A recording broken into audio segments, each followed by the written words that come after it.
Hi there, I am Miriam and welcome to Miriam's Manor and TMDDTM. If you are watching this video on my channel, welcome. And if you are watching this on TMDDTM, my husband's channel, just a quick little note of things you can check out on my channel. I do mainly all things Christmas, including Christmas village builds, DIYs, landscapes, and tutorials, as well as gardening and home decor. And if you're watching this on Miriam's Manor, I work projects that are typically DIY projects around the house. So it may be remodeling a bathroom, laying turf, changing shower heads. So there are a lot of different projects that you'll actually be able to check out. Even restoring computers, upgrading memory and hard drive. So get a chance, come on over and check it out. And whatever I asked him to do. And whatever she asked me to do. So we have for you guys our very first collaboration video, and probably the first of many. Yeah. Because we do a ton of projects together. We upgrade things around our house ourselves, and we're always doing something. But this is the first time that we've put it on video together for you guys. So I hope you enjoy it. So today we have an outdoor planter box wall art. And I came up with this design originally because I couldn't find what I was looking for in the stores. So naturally, as I designed it out, I sketched it out, showed it to my husband, and he agreed to build it for me. So we collaborated on this project beautifully, and I just love the finished product and how it came out. And this will actually is the baseline and the foundation of the rest of the decor that I'm going to be putting out on my back patio. Yeah, and so as far as DIY projects, I have a motto. I'm never willing to pay somebody to do something I can do myself. So YouTube offers a lot of opportunities to do and create your own dreams without paying the expensive price. So you get a chance, check out the videos and try to build some of these projects yourself.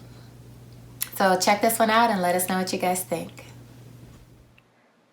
I am starting with boards that I already owned from another project. These boards are 2 3/4 inches wide by 57.5 inches long and about 3/4 of an inch in thickness. I will paint the majority of the boards black with this paint that I bought pre-mixed from Ace. So now that all my boards are painted, I'm going to create my stain. I did forget to buy stain from Ace today, so I will be using a little brown paint and adding a little water to it to create my own stain. I am thoroughly mixing this mixture well, and I will apply this just like I would a stain. So I am taking a rag, dipping it into my stain, and just rubbing it into the wood. I will apply 2 layers of this to get a medium brown color to the wood, and I'm going to wait about 10 minutes between each layer for drying time. I'm adding a little bit of black to my mixture to create some darker streaks in the wood, and I'm going to mix this up and then apply it the exact same way by taking my rag and just rubbing this into the wood. This is giving it a little bit of like an aged look. So I actually don't want all the boards to be the same size for this project, so I gave my husband the measurements of how I would like some of the boards to be cut.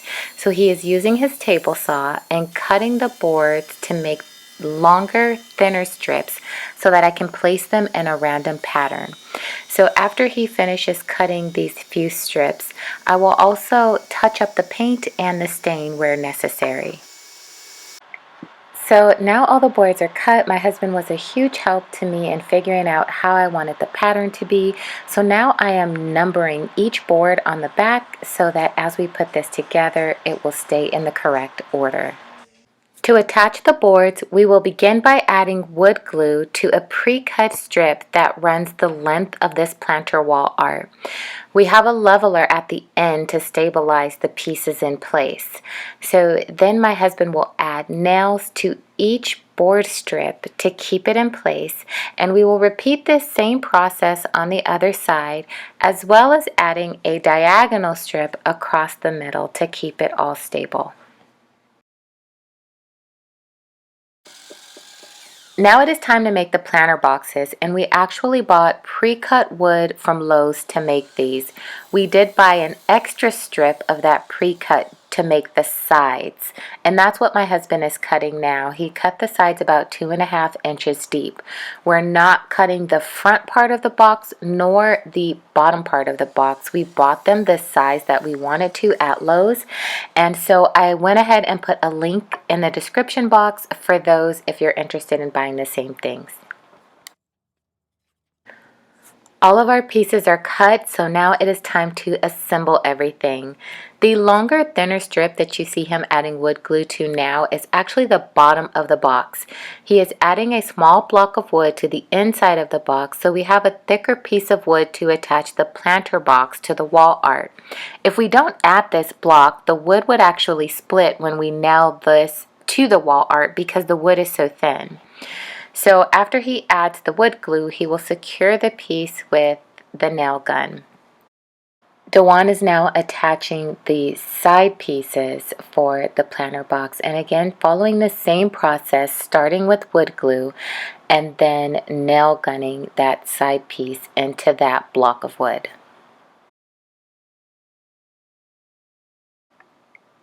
Now it is time to attach the front part of the planter box, and he's already added wood glue to that wooden block as well as the front part of the side.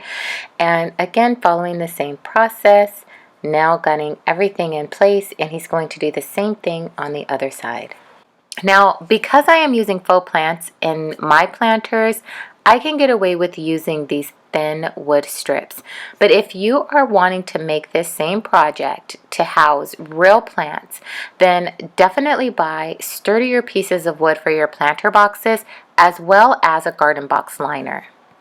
Since this is our longest planter box, he did decide to go ahead and add an additional block of wood in the center for support. And that is it. This box is now complete. So now we're going to go ahead and make a few more boxes of different lengths to add some more style to the front of this wall art piece. All of our boxes are done, and we will begin to attach them to the wall art.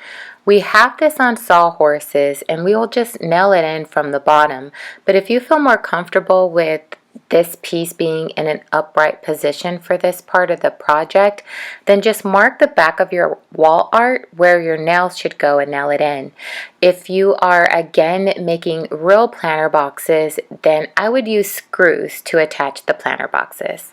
All of the boxes are attached, and now I'm adding floral foam blocks to the inside of my planter boxes to hold my plants in place. So here is the completed project, and I am so pleased with how this came out. It actually turned out exactly how I was picturing it in my head. So I am centering the rest of my patio design around this piece of wall art. So it definitely sets the stage for what my vision is for this space going forward. Hopefully you've enjoyed this video. Hopefully you'll feel inspired to do some of these projects yourself around the house. This is the first of many collaborations, so be sure to check back in on Miriam's Manor as well as TMDDTM, Things My Dad Didn't Teach Me. I'm Dewan, this is my wife Miriam, and until we see you again next time, God bless you.